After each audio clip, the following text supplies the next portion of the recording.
Hey guys, welcome. If this is your first time visiting my channel, I'm very thankful that you are here. I have other videos that you might find useful and helpful. Please feel free to look through them.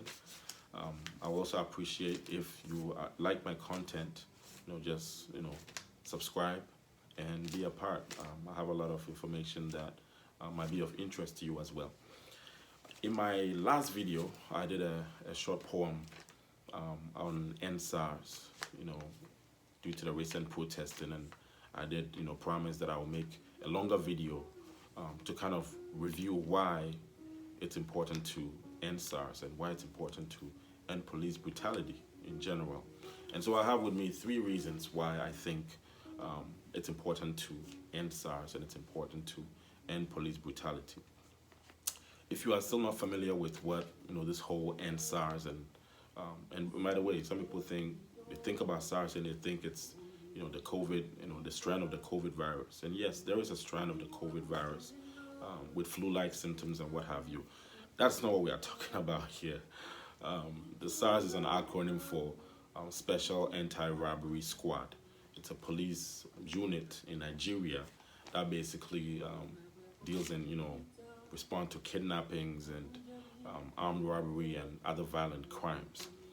They've come under heavy fire for misconduct, injustices, and abuse of power generally. And people are angry and fed up because it's happened several times and nothing has been done. And now the youth and the people that are usually affected by these want real change.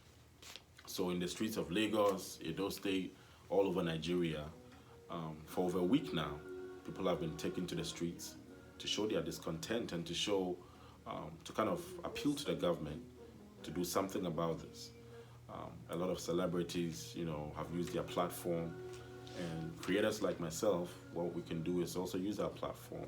And so I wrote my poem, a very short poem really, to kind of touch on why we must end SARS, and also doing this video really to kind of give more content about why it must end. And so I have 3 points really that I want to share with you guys. And the first is on human rights. Okay, we must end SARS for human rights reasons. We must also end SARS because of due process or letting the law work.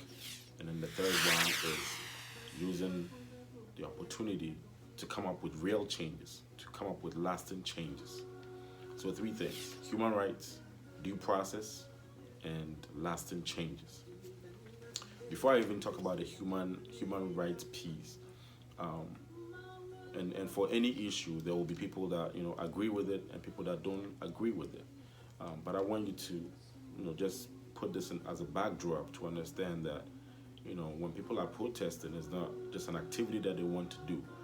They are expressing frustration, and sometimes they've been saying the same thing over and over and over without being heard or without being listened to. And that's usually a good indicator for why people take to the streets and try to show some type of reaction. And I have seen some videos myself with police in armored trucks spraying water on protesters and being very aggressive with them, and people have died, and people have been jailed without bail for protesting something that in their opinion is injustice, and protesting something that they want change from to begin with. So just put that as a backdrop as we talk about these 3 points. So on human rights, if I've done something that is against the law, as a person, as a human being, I think I have the right to be treated with dignity. There is no reason why I should be beaten up in the street and be tortured just because I've done something wrong. That is what laws are, really are for. So the fact that people of power can, and I'm talking specifically about the police, can sometimes just be so harsh and just be so brutal to another human being. Sometimes it boggles my mind. So where is the humanity? Where is the compassion? If that was your brother your sister, your cousin, who have, let's assume they've done something terrible. Is that how you want them to end up? Not even given an opportunity for to explain their side. You just basically find them guilty on the spot and just do whatever to them. People have been tortured and people have been just treated in ways that are just not human. It's just inhumane. It's just the bottom line. It's inhumane. And for the fact that someone can just the sheer humanity that exists for all of us can be taken away from someone, it's enough to even to make us want to just put an end to all of this. The second is due process. We make laws for reasons. There are laws for reasons. We are not a lawless society. So laws are made for a reason. And so it's very difficult to accept that when someone goes against the law, we cannot use the law to seek, to seek remedy or to make the necessary, to make the law work for itself. And I'm talking about just common courtesy. Take him to trial, give him a lawyer, give him access to a lawyer, give him access to their family. And in a lot of cases of the protesters and the victims of Sars, all those things were denied. I've read lots of cases with people have gone weeks, sometimes months, without any contact with their family. That is unlawful. That is not humane. And so just as a police unit, being able to just do anything that you want, being the judge, being the executioner, being everything, is just not right. And the third thing is that with everything that has happened, right, there has to be a way to make lasting changes, to make lasting reforms. I listened to the report from the IGP of Nigeria, trying to kind of outline the changes as a result of the protesting. And one of the things that he said was that SARS had been disbanded. Well, the truth is, SARS was disbanded, but the police that were in the SARS force were just transferred to other units. So, picture having good apples and bad apples and mixing them together. What do you think will happen? In fact, try this at home. If you have some rotten apples, mix them with your good apples and leave them for a couple of days. The truth is, all of them will go bad. And that's exactly why some people are very frustrated. Because, yes, you just changed the name to, I think they give them a new name of Special Response and Tactics. So they went from SARS to SWAT. Just change the name, but nothing has really changed. What real reform, happened as a result of this?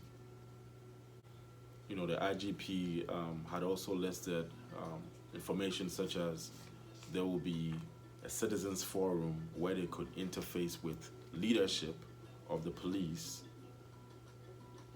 and that seems very vague. What would that do? And what does that look like?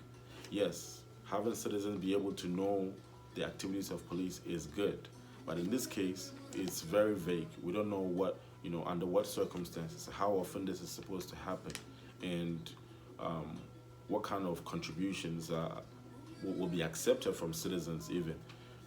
Are they just coming to watch the police give a report of their activities? Are they allowed to make, suggestions? Are their suggestions, legally bound? We don't know. And so people are really tired of just the same thing, repeating itself. And so if we are talking about, dismantling and disbanding SARS, it has to come from a place where the reforms are lasting and the reforms make impact. And the people, the perpetrators, in the unit who have caused all these different, atrocities and done all these things need to be held accountable. Without accountability, it doesn't matter, then we are just talking in circles. If citizens can be held accountable for the wrongdoings, then the same thing should be held off the police. In fact, higher standards should be held off them. But in this case, since 2017, they were protesting. 2019, they were protesting. 2020, they are protesting. And so at what point are we going to put in, measures that really will last and will solve the root cause of the problem. You have laws for a reason, right? And so if we are not following the law and people can do anything, what gives the people any hope that, whatever you are saying is true?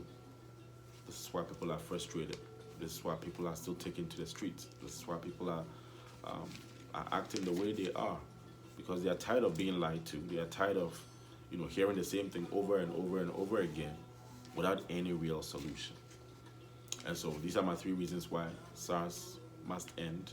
And it's up to the government and it's up to all the stakeholders really to listen and to understand that if it hasn't happened to your family, it's easy to sit back and think that, protesting and the protesters are just disturbing the peace, because it hasn't affected you.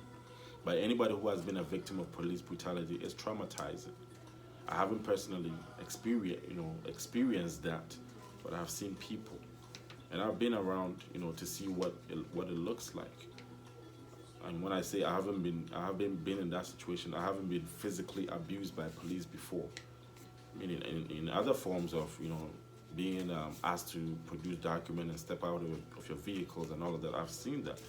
But think about being tortured, being beaten, being denied access to your family, being denied food, being killed. That's a different story. And so think about all of this and share in the pain and in the agony, and really be a part of the movement to make sure that we are stopping police brutality and we are removing it from our system once and for all. And if we can remove it, hold the people who are perpetrators of the wrongdoings accountable. That will make people, that's an ease, in their pain. It makes it a bit bearable for them. But when things happen and we just ignore it and we pretend like it didn't happen, that causes a lot of pain. It re-injures and it reopens a lot of wound. All right. So I hope you like this video. I hope you are able to learn something new. I will continue to bring content like this. So thank you for watching, and I will see you next time.